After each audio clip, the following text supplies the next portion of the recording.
The reaction to the new Latter-day Saint temple garment design is insane. Ever since the church rolled out these new tank top garments in 2024, women have been going to extreme lengths to get their hands on them. But this moment is revealing so much more than just fashion. It is revealing deep divisions in modesty, in our culture, and our identity. And this debate has intensified now that it's summertime and people are finally starting to get their hands on these garments. The garment girlies are showing off all their new summer styles with these garments, and the debate has been intense. So, to get to the bottom of why this division is happening and what we can do about it, I had a conversation with content creator Mimi Bascom. She is a longtime Latter day Saint influencer and social media creator who focuses on church cultural commentary and garment friendly fashion. She has over 40K subscribers across her socials and has been creating for 8 years. So, without further ado, Mimi Bascom. I'm honestly honored to be here. I'm so excited. Let's dive in to the topic for today, which is the new garment design. So in October of 2024, the church announced that they were rolling out two new designs for the temple garment. One was an open sleeved design, aka a tank top, and the other was a skirt option, which can be used as a slip. Now, this created a ton of explosion online in social media when the news first came out. But now it's getting renewed discussion because it's summertime and people are starting to get their hands on these designs. And so we're starting to finally see the rollout within our American culture.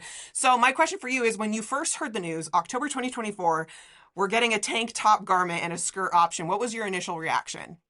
Initial reaction, I was so excited. In the press release, it talks about how this is especially for people in hot and humid climates. So, very much excited for the people who need them, but then also selfishly excited for myself, thinking about the new styles that I can wear, when appropriate in the summertime, which is what I would feel comfortable with. But so just excited initially. Yeah, I would agree. I feel like my initial reaction was just shock. Like, I honestly didn't think the I was surprised the church made that announcement. Like, oh wow, we are doing tank tops. That's crazy. I never thought we would have done that. But as someone who loves wearing dresses, I wear dresses all the time. I was very excited for the skirt option, and I feel like that one has not gotten nearly as much attention. But I get why. The tank top definitely has more ramifications for our culture. So my reaction was shock but also excitement. Like, oh, I could see what I could, wear now. This maybe opens up new options for me.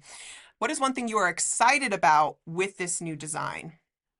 I'm actually very excited for the slip option as well. I think especially in pregnancy, I mean, not super recently postpartum, but I feel like that's a game changer just when you're like so hot and you don't want any extra layers, like just to be able to put on a simple, like casual sundress and then that underneath, I feel like is going to be so incredible and not have to worry about bottoms, like especially when you're pregnant and huge. So I feel like that will be great. And then also just like other styles of clothing, I think I'm excited to see. We just have so many more options now. Yeah, it opens up a huge array of clothing styles that we wouldn't have before. But I think you hit on something really important with pregnancy. And you also mentioned postpartum. I feel like this is a game Oh yeah. changer for postpartum and even just like menstrual cycles in general, which can be messy. And I think the skirt option provides a little bit more protection for wanting to wear your garments and still keep your covenants while staying clean. TMI, maybe we'll cut that. I don't know. No, I think it's great. People need to hear it, honestly. I don't know It's if we're going to true. talk about it too, but I've gotten so many comments that are like, can you wear underwear under the slip garment? I don't know if you wanted to get into that, but Yes. yes. Do you have an opinion on wearing underwear under the slip garment? Yeah, I mean, I believe it's in the handbook that we can wear other undergarments under our garments. I know it wasn't always taught that way to older generations in the temple, but I'm like 99% sure in the handbook now it says you can wear other undergarments. So yes, you can definitely wear other underwear with the slip garment. I got so many people asking questions about that. Like, can you wear other underwear with it, or are you just going to go commando? No, you can wear underwear as far as I understand. So I feel like that's, yeah, a really great option for like pregnancy and postpartum, like we talked about. So, one of the things that I think is really interesting about this is while the slip option doesn't really change our hemlines because they still go down to the knee, the tank top clearly is just a shoulder strap. And so it does open up the option for women to not wear sleeves on their shirts. Um, how do you think this is going to impact our modesty norms in general? I mean, I like you mentioned growing up, it was a long childhood of wearing shirts, like short sleeve shirts under tank top shirts, and having to learn how to adjust like prom dresses to cover your shoulders. And like there was a lot of fixation around shoulders. So, how do you feel like this is going to impact the whole discussion around modesty? I think it's really interesting to see some older generations now are not too, maybe not happy, but are hesitant with the new sleeveless options. And so I feel like there's going to be a transition period. But I would say by the time our kids or our kids' kids are at that age, I think the new modesty standard is just going to be the tank top. Because I mean, before you look at the pioneers and it was all like long sleeves down to your elbows, or not elbows, down to your wrists and down to your ankles. That's clearly not our modesty standard currently. So I think maybe give it a few generations, but I think that'll just be the new standard is a tank top. Yeah, you're probably right. And I mean, you mentioned the pioneers, and I feel like that's a really helpful part of our history to look back on in this transition because there's a lot of division and a lot of like intense feelings about changing the garment design. When like think back to the 1920s, that's when we went from wrist to ankle to like up to your neck to transitioning to a short sleeve and down to your knee design. And the 1920s, like imagine being a Latter-day Saint trying to live a normal life in American society in the 1920s and having to have your clothes covered like your your wrists and your ankles and all of that. Like there that was a more drastic change I feel like for Latter-day Saints to grapple with, and I can only imagine that there were a lot of mixed emotions with that as well. So I feel like when we're thinking about, oh wow, 2 inches of fabric is like such a huge deal. It's also helpful to reflect back on this isn't the first time we've dealt with this, and so maybe we can learn lessons from history on how we can approach change in our church in this way.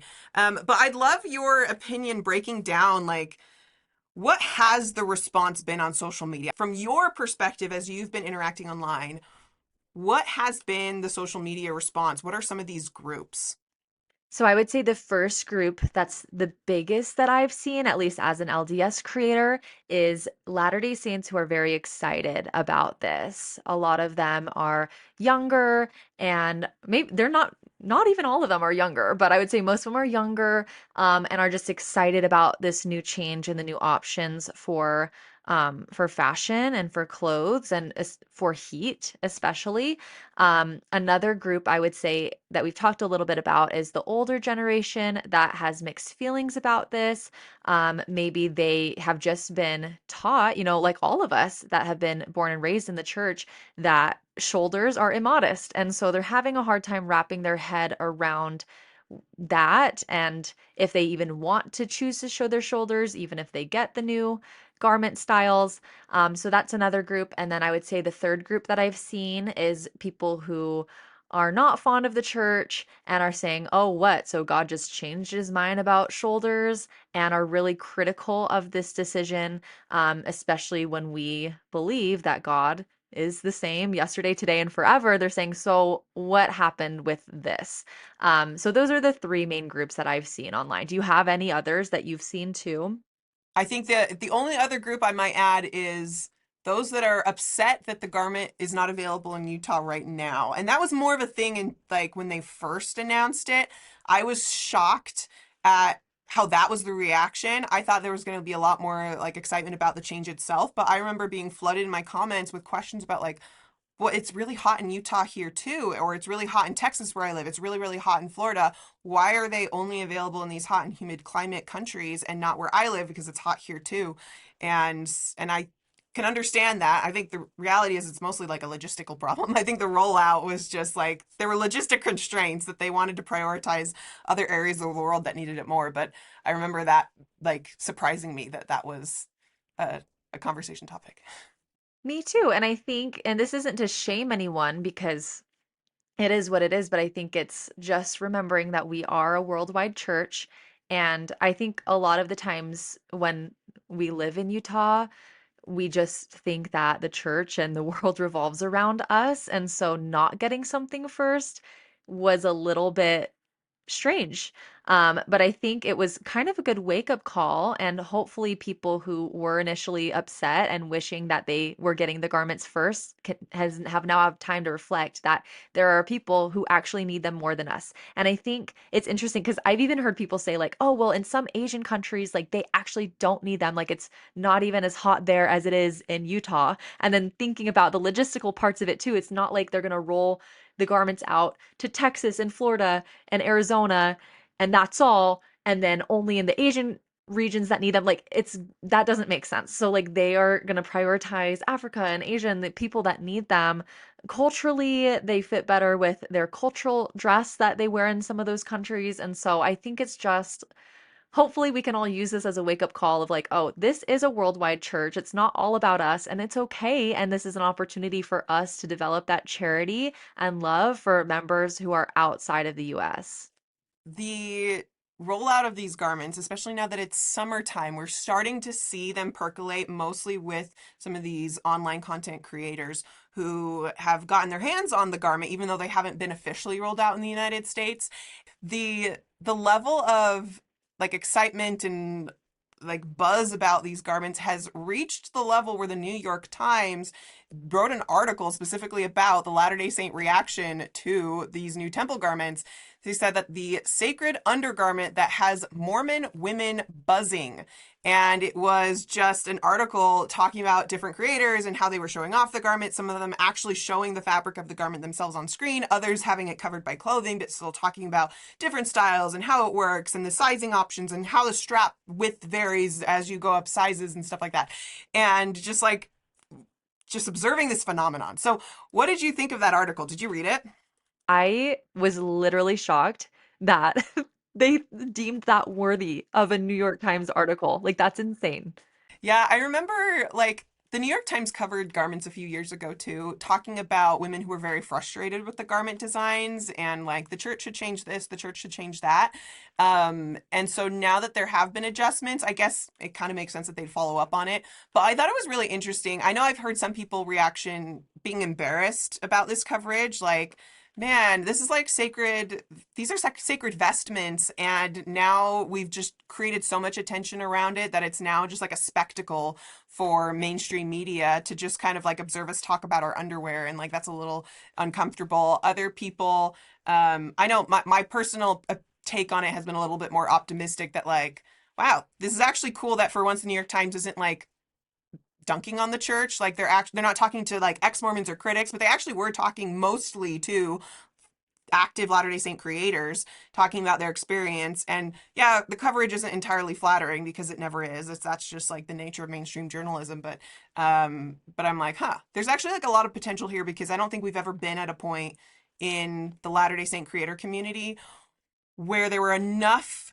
like faithful, active, practicing Latter-day Saint creators to like draw the attention of the New York Times. Like we've been such a small community for so long that whenever we were in the news, it was because of some problematic or like negative coverage.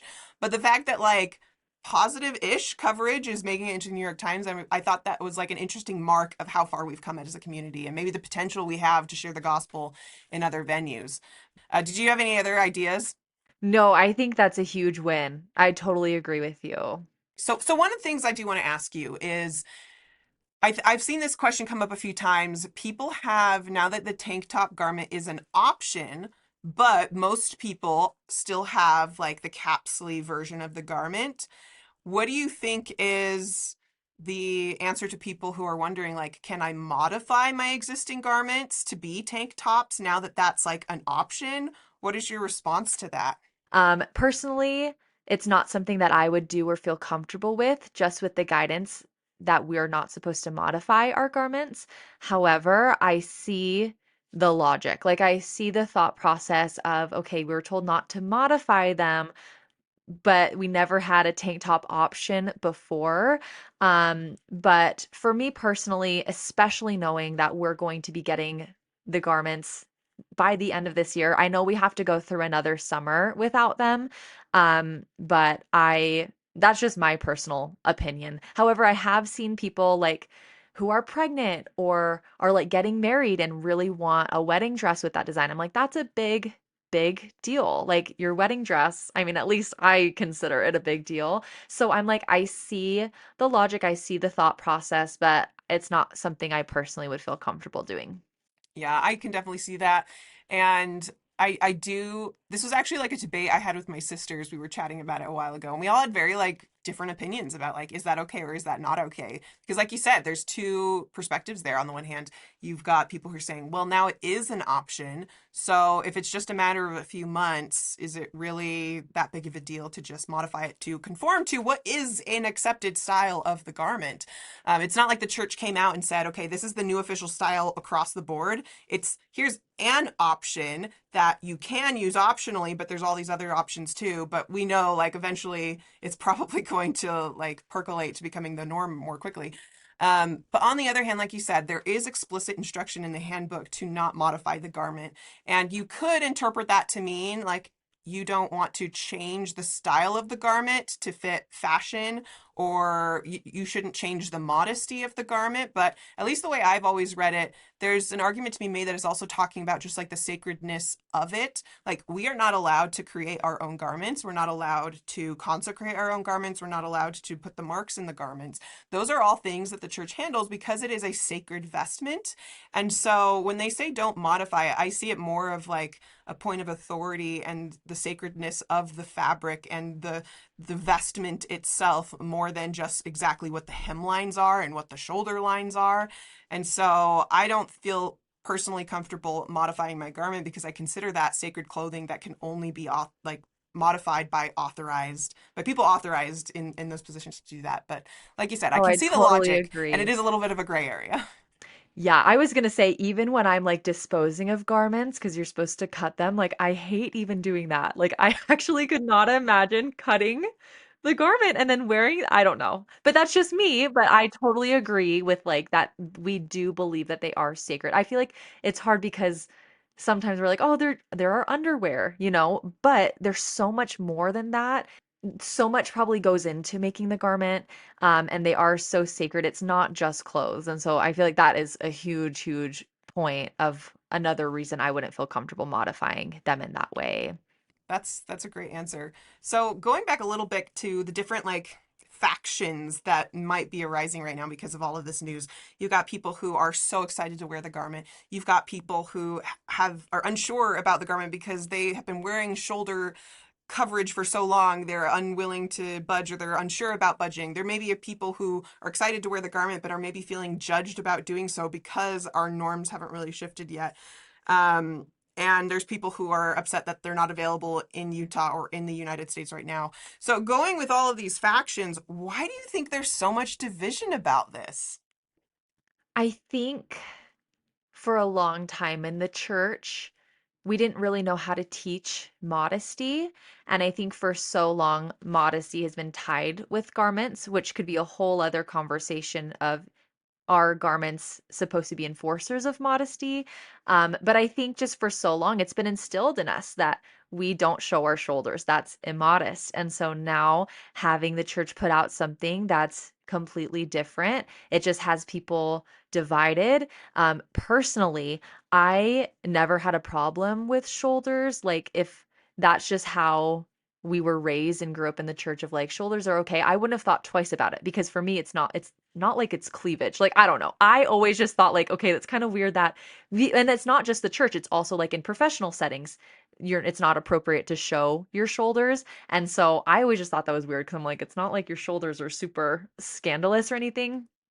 So for me, I'm like, okay, I feel like that makes sense why the church is doing it. But I know that there are people who have different perspectives on that. And so I think that's to answer your question, I think that's why is just because it's been instilled in us for so long that we don't show our shoulders. The church put out new standards of what's appropriate based on the worldwide church and our where the world is at today. So I think that's why.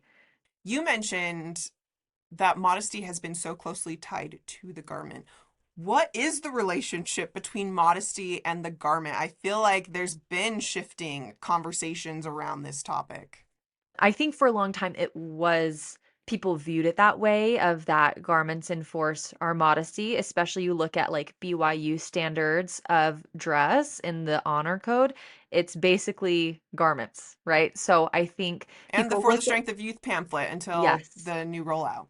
Totally. Yes. And so there's been no one has said like you're supposed to wear garments to keep you modest, but I think with the First Strength of Youth and the honor code at the BYU CES schools, it's like okay, they're pretty tied together. And so I think that now this gives us an opportunity now that we're having more of these conversations is to talk more about modesty is so much more than clothes. And also with the new garment styles, I think it is a personal decision of what you feel is modest to you and what you're comfortable doing. I think something that I definitely want to do when I get the new garments and I would encourage others to do is like pray and say, like, okay, just because this is what I can be showing, what do I feel good about showing? What do I consider modest? And have that conversation with God. And I think, like the For Strength of Youth pamphlet has changed, so much more is within our agency and within our relationship with Heavenly Father. And so I think it's really just doing that and not worrying so much about what other people are doing and not worrying about what the church is saying. Like it's just because the church is saying you can doesn't mean that you have to. And so sorry, that was a long, rambly answer. I don't know if that made sense, but I think it really is just taking it to God and seeing what is modest to you.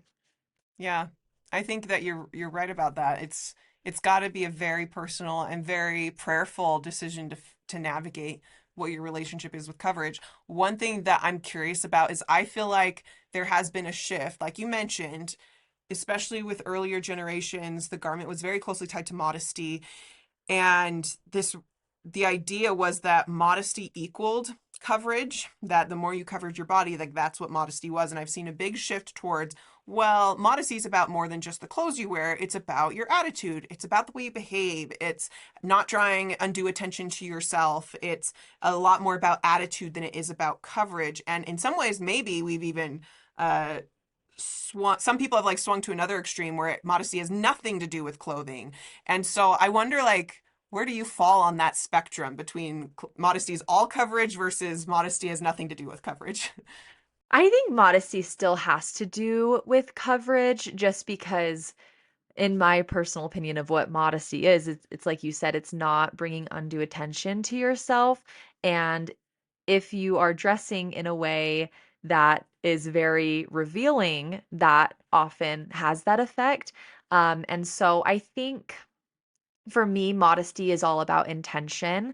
It's about wearing things for the right purpose and wearing things not to get attention from others. And in my opinion, you could be immodest even while wearing garments, even while wearing the short sleeve garments. To use an example from my own life, please don't judge me, but you can, I remember once after I had my baby, I was trying on different clothes. I was finally in the point where I could like wear my old clothes again, and I was so excited. And I remember trying on this dress, and I was like, wow, I look good in this. I had like was not used to seeing myself 9 months pregnant and in my old clothes again. So I'm like, oh my gosh, I should wear this. And it totally looks like I bounced back. And then I stopped myself and I'm like, wait, that is not a good intention for wearing this. Like, if I want to wear this dress because I feel good in it and I like it, that's fine. But I shouldn't be wearing this dress with the intention of having people look at me and be like, wow, she bounced back after having her baby. So I think that modesty is an attitude and it's about the intention of why you're wearing things. I feel like sometimes the garment also gets pulled into, like, is the garment about modesty or is the garment about a symbol of Jesus Christ? And so if you were to then, like, where do you fall in that spectrum? The garment's about modesty versus the garment is a symbol of Jesus Christ. Is it an either or? Where do you fall on that? I think it can be a both, but the number one priority and purpose of the garment is to act as a symbol of Jesus Christ. That is why we wear garments. That is the whole purpose. So I think two things can be true at the same time. It can be about modesty or coverage, but I think modesty is more of a personal decision as long as you act within the garments, but the number one purpose of the garment is to symbolize Jesus Christ. I agree with you. I think it can be both. It doesn't have to be either or. And sometimes I worry when people separate it too much only because they're missing a really beautiful symbol of the garment, because the number one thing is that it's a symbol of Jesus Christ. But in what way is it a symbol? Well, in the temple, we're taught that the garment represents a covering that was placed on Adam and Eve that represents the atonement of Jesus Christ. This idea that they had to sacrifice an animal in order to get skins to cover them. It was Christ who was covering the nakedness of Adam and Eve. And so the garment is a symbol of Christ, but it's a symbol because it is a covering. And so I do feel like the coverage aspect of it is intricately tied to its symbolic richness and beauty. But at the same time, coverage is highly subjective and highly culturally contextual. I mean, there's a reason that in the 19th century, being covered looked different than it does today. Something that goes down to your wrists and ankles makes a lot more sense in a 19th century context than it would today, where coverage is different. I mean, you mentioned how, like, even in a professional setting, shoulders aren't usually very appropriate to show, and you weren't exactly sure why that was, because there's nothing particularly scandalous about shoulders objectively. But like in the 19th century, there were things objectively scandalous about ankles, whereas today we wouldn't even bat an eye about that. So I think, there's just so much cultural baggage that comes with our conception of what is modest and what coverage means. And so I think I'd like to think that some aspect of coverage is always going to be part of the garment symbolism, but it also is most importantly about Jesus Christ. Oh, I agree. That needs to be a clip. That was a reel. That was so good, Jasmine. So well said. So, what do you think is going to be the biggest challenge for us as a people adapting to this new garment change? I think a challenge is going to be that it's going to be a lot harder to garment check people, which is going to be a very good challenge. I think with the tank top garments, it's obviously not going to be as clear. It's very clear right now if you look at someone whether or not they're wearing their garments, but with the new style and especially like with the width being different on different sizes of garments, it's going to be nearly impossible to know if someone is wearing their garments or not, which is such a good change because we did not need to be doing that. That was so unnecessary. And like I said earlier, it's a human nature thing. It's a snap like, oh, I see their shoulders. They're not wearing garments. Um, and so, but I do think that some members have taken that too far, and will turn that into judgment or gossip. And so I think it's going to be very a positive challenge, that we won't be able to do that as easily. So, I want to follow up on that because I think you're right that within a church context, we cannot be judging other people within our community for whether or not they're wearing the garment. But I did have someone ask the question or bring up the concern or just like the concept that they actually like when they're outside a highly LDS community, there is something really like relatable and belonging about being able to identify another member in the crowd, if that makes sense, because they're dressed differently or because like they're wearing a BYU hat and you go Cougs when you're at Disney World or whatever. Like there's a sense of solidarity with your covenant community because you like they're a peculiar people. They're sticking out a little bit from like fashion norms because it's the middle of the hot summer day and they're wearing Bermuda shorts and a short sleeve shirt that covers their shoulders. And like I've had people say that like that always gave them a lot of solidarity and like community feeling. And it was great to connect with someone from a completely different part of the country or world sometimes and know that you had something beautiful in common and you could share that with each other and introduce yourself and be like, oh, we're part of this same community. How cool is that? And now that aspect is going to probably go away somewhat as well. Do you have any thoughts on that? I do actually. We still have Bermuda shorts, so no need to fear. When I was in Hawaii, actually, we were on this tour and I saw this beautiful blonde woman, a million, like probably six children, all girls, and Bermuda shorts. And we needed someone to take a picture for us. I'm like, I'm gonna ask her because I know she's a member. I know she's probably from Utah, and she was. So all jokes aside, I think that really is such an exciting thing when we're out in the wild, especially outside of Utah, and we see someone that looks like they're a member, which we need to be careful with that because the members don't have a specific look. But I do see your point. Um, there's still BYU merch, so that's always a safe one. I think we will be missing that aspect, which is a little sad, but I know this isn't a one-to-one like comparison or answer to this, but I would encourage if someone is feeling upset about that, is letting our attitude and our countenance being what helps us stand out as members of the church. That's not to say that there aren't still wonderful people who are not members of our faith who have, are such good people and do great things. But if someone is concerned about that, try to let your service and the fruit of your labors be what helps you stand out as a member of the church, and maybe other people can recognize it in that way. That is profound. I love that. Um, what is something you would say? What would you say to someone who is struggling with this change right now? They maybe feel betrayed because they defended and honored this shoulder standard for years, and now it feels like the church is discarding that sacrifice they made. What would you say to that person? That is so valid, honestly. I would just take it to God and maybe study, other talks from President Nelson and just really work on developing that testimony that we live, or our church is a living church that's led by Jesus Christ. And I know it's so easy to feel like betrayed by that, or like, oh, so I could have been wearing tank tops all this time. But just trying to, instead of getting resentful against that, trying to look for the positives and like what other good changes have come from having a living prophet in your lifetime as well, because it's hard. Like, I totally get why that would be a concern for people, but I'm also so grateful for all of the other changes and benefits we've received as a church by having a living prophet today, too. That is really, really good. I feel like it can be easy. I for one struggled with like changes to the endowment ceremony. That's one thing that like I've had to wrestle with a little bit more.